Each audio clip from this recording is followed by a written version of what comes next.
Let's think about it. Let's really think about it. Paradigms. What are they?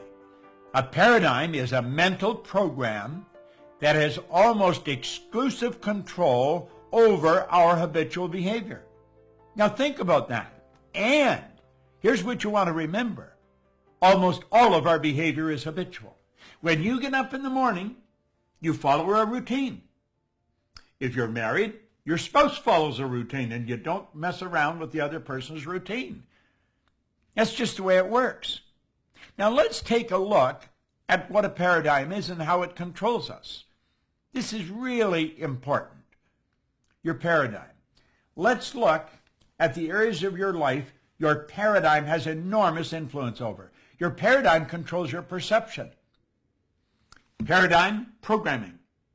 I'll frequently go up to a person and a seminar, and I'll say, if I ask the audience what color you were, what would they tell me? They'd say I'm black.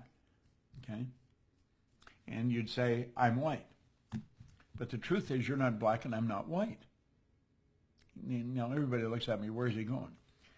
The person's skin may be dark, but it's not black. My skin may be light, but it's not white. If you ever saw a white person, you'd probably scream and run. See, the problem is we don't see with our eyes. We see through our eyes. We see with cells of recognition in our brain. Our perception is messed up. We see something that isn't even there. And even after I say that, they say, no, he's black. No, not white. That's what you see. You see with cells of recognition in your brain. Well, when you shift your perception, everything in your world changes. You see, my perception of what I was capable of doing like that started to change when I had the right information. See, you've got to spend time and you've got to spend money if you're going to change you. Back around 1970, Alvin Toffler wrote a book called Future Shock. And the idea behind it was the future is going to shock people. And it was a prediction of what was going to happen over the next 40 or 50 years. And I remember reading a book. I was working at McGill Conant in Chicago at the time, and it was quite a popular book, and everybody said, wow, this couldn't possibly happen. Well, we thought Alvin Toffler was really daydreaming, and he really was, but he fell short. We did far more than what he projected. Now, recently, Toffler came out again. And he said the illiterate of the 21st century are not going to be the people who cannot read and write. They're going to be the people who cannot learn, unlearn, and relearn. Now think about that. They're going to be the people who cannot learn, unlearn, and relearn. This is really important. Our paradigm causes our perception. Our paradigm controls our use of time. Everybody gets exactly the same amount of time. They get all there is. You see, it's what we do with our time that makes the difference. One individual will accomplish more in a week than another person will in a year. Some people can earn more in a day than other people will in a year. How are you utilizing your time?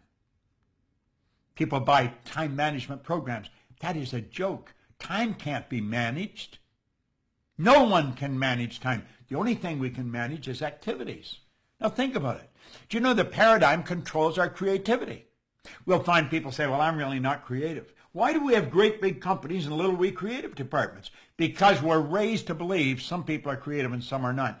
Everybody is creative. We have these creative faculties. What we want to do is learn how to develop them. Think. How about being effective? Our perception controls, or our paradigm controls our effectiveness. You see, the paradigm is a program in our subconscious mind that controls the vibration we're in, therefore it controls what we do, and it controls what we attract into our life. Our paradigm controls our productivity. It literally controls our productivity. As I shift my paradigm, my productivity goes right through the roof. Our paradigm controls our logic. And you know something? Logic is that ceiling we keep banging against. When those two young bicycle mechanics, back around 1903, from Dayton, Ohio, said we're going to get a plane in the air, everybody thought they were out of their mind, but they got it in the air. Now somebody said, but they only kept it up there for 14 seconds. It was a matter of perception. They said, we not only got it in the air, we kept it in the air for 14 seconds. And look at today. You know, last week I flew to Dubai on Emirates. And I had a little room to myself. I had a shower. I had a shower going over, and I had a shower coming back. The floor is heated when you get out of the shower. This is at 35,000, 40,000 feet, going a few hundred miles an hour. Long ways from where the paradigm was changed by the Wright brothers. The whole world believed we couldn't fly. They went through logic. Logic has changed. The world believed that you couldn't get to the top of Mount Everest. I had the good fortune of working with Edmund Hillary on 2 or 3 occasions. The only difference in him and anybody else is his size. He was a big man. He's gone now, God bless him, but he changed a lot of paradigms. Your paradigm also controls your ability to earn money. That's right. When you change your paradigm like that, your income starts to change. You see, you should spend everything you've got and all the time you've got to really get in and understand this concept of paradigms, because it'll change your life. Now look at, you're boxed in the way you are. There's actually a box around all these areas. You try and you try and you try to get more out of the day, you try and earn more money, but we're boxed in. We're boxed in. And I don't care how hard you try, you hit those walls. And next month will be much the same as this month. I could go to any sales manager, and I guarantee you, just go on their computer, and they will tell me what any one of their salespeople are going to do in August. And they won't be far off. They can predict what the sales are going to be. Why? Because people don't change much. You don't change much unless you understand paradigm. And then you can change anything. Now look at. When you decide to change the paradigm, at that moment, watch, the walls come tumbling down. That doesn't mean anything changes, but now it can change. And I want you to just imagine how your entire life will change as you begin improving any or all of these areas. My goodness, I watch people and the change is enormous. Imagine, the change can be huge. The change can be huge. And here's something else. When you change the paradigm, the change is permanent. I have never gone back. Never gone back. I keep going ahead. I keep earning more. I keep having more fun. I keep becoming more productive. Think of it this way for a moment. Let's suppose you just mastered the use of your time. You managed your activities. When you wake up in the morning like that, you're productive. You really get things flying. Have you any idea, if that was the only thing you changed, how much more money you'd earn? It would be enormous. You know all you need to do? All you need to do is make a decision. It's so simple and so misunderstood. Now, of course, you're going to be laughed at by almost everyone. When you tell them that you're involved in this program or you're going to do that, they'll laugh at you. You know, I like what James Cook said. He said, do just once what others say you can't do, and you'll never pay attention to their limitations again. Just do once what others say you can't do. I really don't pay any attention to what anybody tells me when they tell me I can't do something. I know I can. Now, I'm going to take you through a process here that it's earth-shattering if you really understand it. I want you to let that represent you. Now, the X represents, that's the algebraic equation for the unknown. Everybody has a paradigm. Everybody. I've got one. And when you change it, then you've got to change it again. You're forever upgrading it. You see, your spiritual DNA is perfect. You were created in God's image. You've got phenomenal potential locked up within you, deep reservoirs of talent and ability that you can bring to the surface. We're going to say the paradigm represents X. The paradigm controls the vibration that this thing is in. The body is a molecular structure. It's a mass of molecules and a very high speed of vibration. Your body vibrates so fast it appears to be still. If you had a Curlian photography or a Curlian camera, you could actually photograph the energy leaving the body. Your body's in a very high speed of vibration, and the vibration dictates what you attract into your life. What kind of thoughts do we think? There's a power flowing into our consciousness. We can think anything we want. We think thoughts that are in harmony with the paradigm.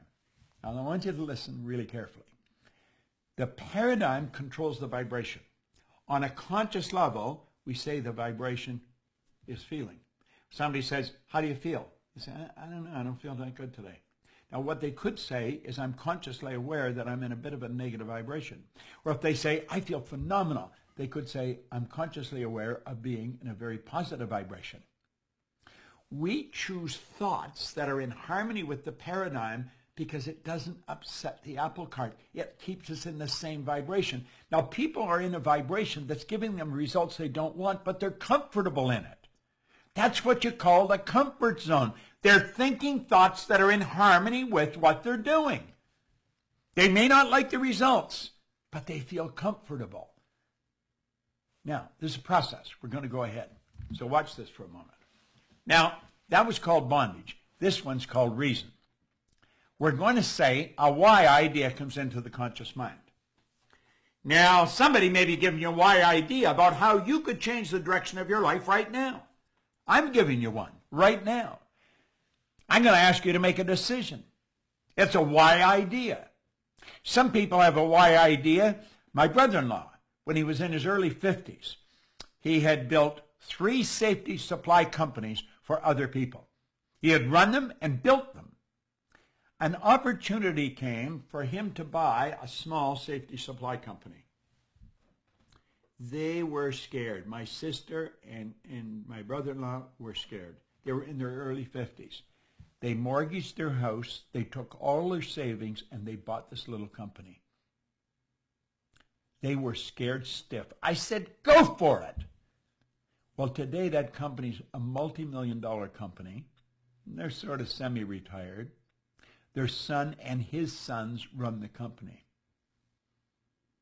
It's operating all over North America. Very successful company. See, it was a why idea. Now, many people entertain why ideas. I get a why idea. Maybe I'm going to move to another city. I get a why idea. I'm going to buy something, buy a new car. I'm going to quit my job and start a business. That's a why idea. As long as the idea remains in the conscious mind, everything's cool. Nothing happens.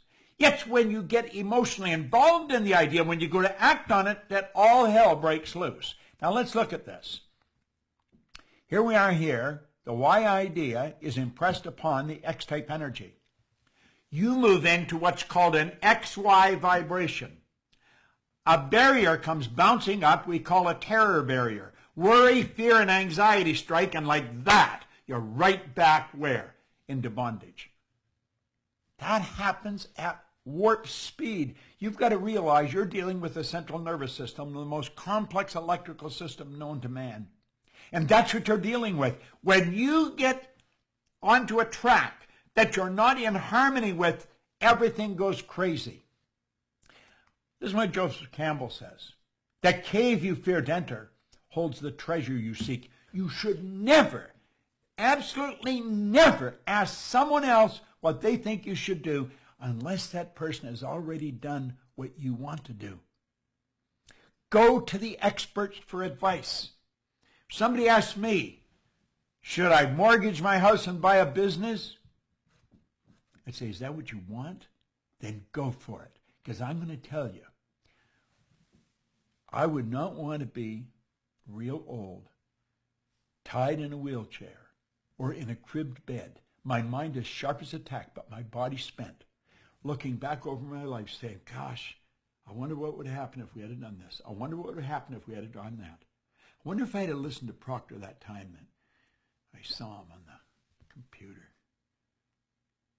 I wonder what would have happened. If only I could, but you can't. Wouldn't it be much better if you ended up there at the end of the road, reliving all those beautiful moves? What do? Look it. When you want to do something, you know that terror barrier is coming up. When you want to do something that you've never done, when you're going off into a space you've never been before, crash right through that terror barrier. Just go zingo, right through. Now, when you do that, does that eliminate the fear? No, it doesn't. But at least you know what's causing the fear. You see, you've got to go where you've never been. Steve Jobs put it very well. You cannot connect the dots looking ahead. You can only connect the dots looking backwards. The people that make it, they're going into the unknown all the time. Now, if you're following someone who really knows what they're talking about, I really know what I'm talking about when it comes to this subject. I train psychiatrists in this. I train managers in some of the largest companies in the world. I've helped, I don't know how many people become very wealthy. You've got to go through that terror barrier. And when you do that, everything beautiful starts to happen. Now I'm going to show you another thing. You're going to make a decision to do that. And when you keep impressing that over and over, the fear's still there. But one day, the old conditioning's gone. And now you're really comfortable in your new spot. Now you've experienced that in your life. You've already experienced it. Now you know what happens? The why turns into action. You start all over again. And that's how you keep going up, up, up. All the days of your life. Keep getting better. Better is a nice word. But you got to make decisions. Now I'm going to show you something about decisions most people never, ever learn. Look at this for a moment. Let these lines represent levels of vibration.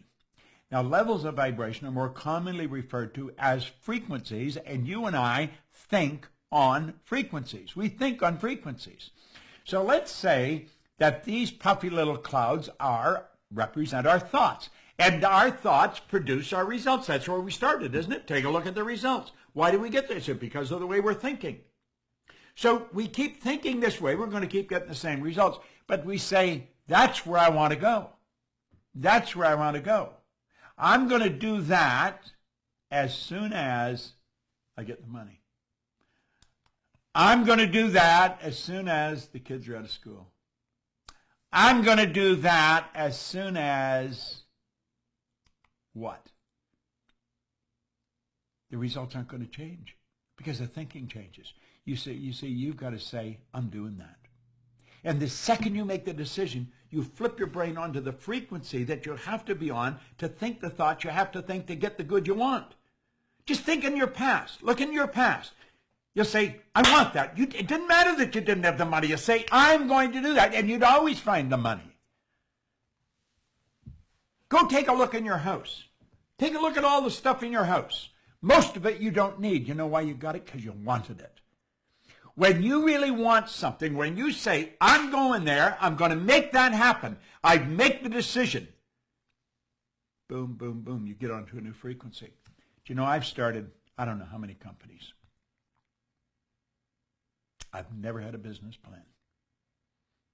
I just have the picture, and then I go for it.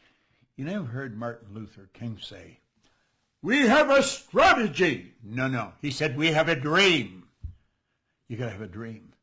When you have a dream, then you act like the person you want to become. You see yourself already with it.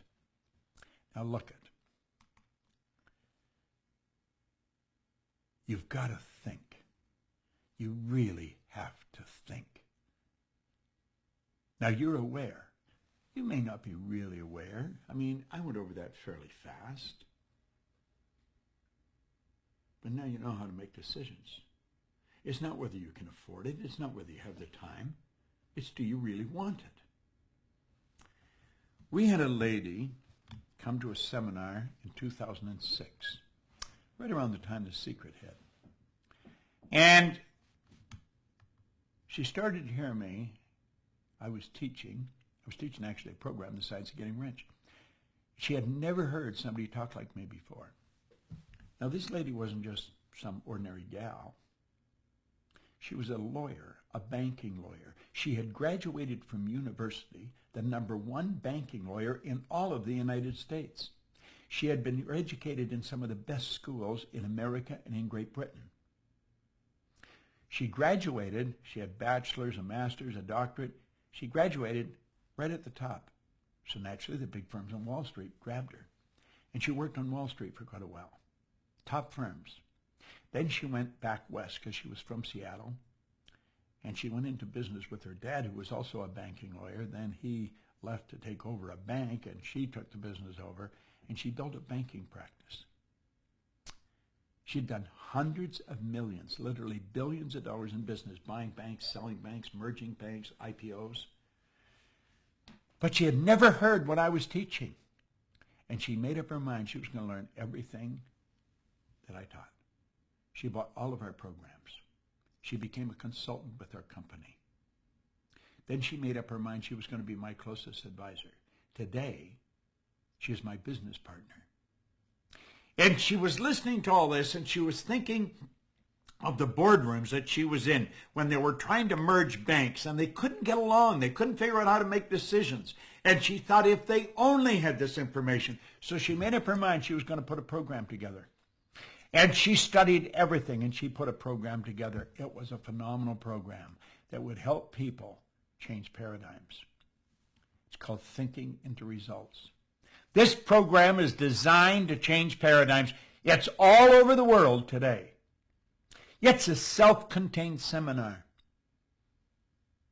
You study this for 6 months, you'll study it for the rest of your life. Your world will never be the same again. Never.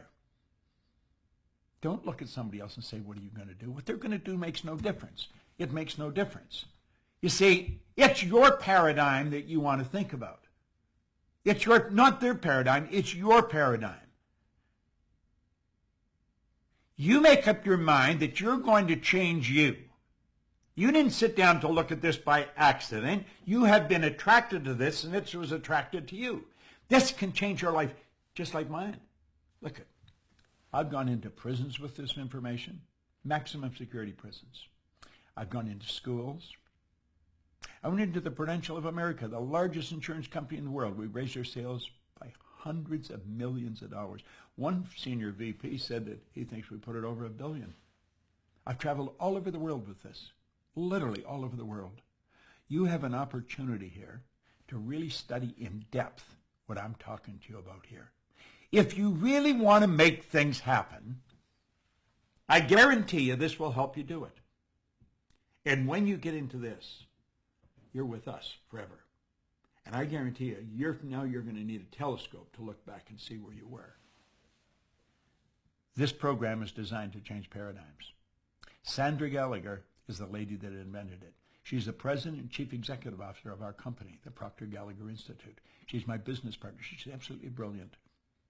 And she took everything that I teach and put it in a very organized manner that changes paradigms. Now let's remember what a paradigm is.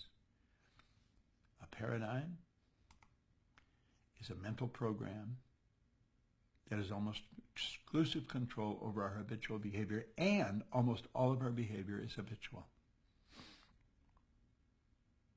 Now when people hit a bit of a tough time, what's the first thing they do? They start to lower their standard of living. That is a terrible error, a terrible error. Never let that happen. Don't ever lower your standard of living to meet your income. Make up your mind right now that you're only going to think of how to do it, and you're going to do it. You're going to take your income up to meet your standard of living. I'm in a beautiful studio here. It's in my own backyard. I can run 4 cameras in here all at the same time. I can broadcast all over the world in here. I was sitting in my backyard under an umbrella, and I was thinking, I could build a studio back there. And I got the beautiful idea in my mind. It's all lit up. I've got the sound. I've got everything. And I'm streaming right to you from the studio. It's about 1,200 square feet. Absolutely beautiful. All soundproof. Top equipment. You know why? I had a dream. I'm living in it. I had a dream that I was going to do this business for the rest of my life. I visited Earl Nightingale one time in Chicago at 333 North Michigan in the early 60s. And I spent an hour with him. And when I was finished, I said, Earl, what's the real deal? Well, he says, there's no deal. He says, there's no secret. He said, you just simply figure out what you love to do and dedicate your life to it. I got so excited right at that moment because I knew exactly what I'd love to do. I'd love to do what he was doing. That was around 1963, 64. In 1968, I left my own company. I was earning hundreds of thousands of dollars a year, over $1 million some years. I took a job for $18,000 a year. 5 years later, I was earning $33,000. But I was doing what I wanted to do. I was working with my mentor. I got an education that you couldn't buy. And you know something? I've been repaid time and time again. 5 years later, I decided, I took this pen in my hand, and I said, I'm going to build a company that operates all over the world. The Proctor Institute is in 100 different countries. This is the best information you're going to find. I don't know anybody else that's teaching this. I really don't. Not the way we're teaching it. People often say, Bob Proctor's a motivational speaker. I'm not a motivational speaker. I don't ever want to be. I think I'm a teacher. I teach people what paradigms are, how they're formed, how they can be changed. I'm under contract right now, or our company is, to write a new book, Paradigm Shift, for Tarcher Penguin, the largest publishing company in the world. I love this subject. Don't ask anyone what they think you should do. Make a decision. You're going to do this. You're going to get involved in this. I don't care if you have to go and borrow the money from your grandmother. You're going to make a decision right now, today, that you are never going to lower your standard of living. You have the potential that God gave you. You've got all the potential in the world. Anything anybody else does, you're quite capable of doing. But you've got to make a decision to do it. And don't worry about where the money or everything's going to come from. It'll come. When the Maharishi Yogi decided to take transcendental meditation to the world, somebody said, where's the money going to come from? It's going to cost a lot of money. He said, wherever it is right now. When you make a decision, you'll always find the money. The way will always show itself. I want to thank you for giving me your attention. I think it's fairly obvious. I love doing this. I've really enjoyed it. I hope you have.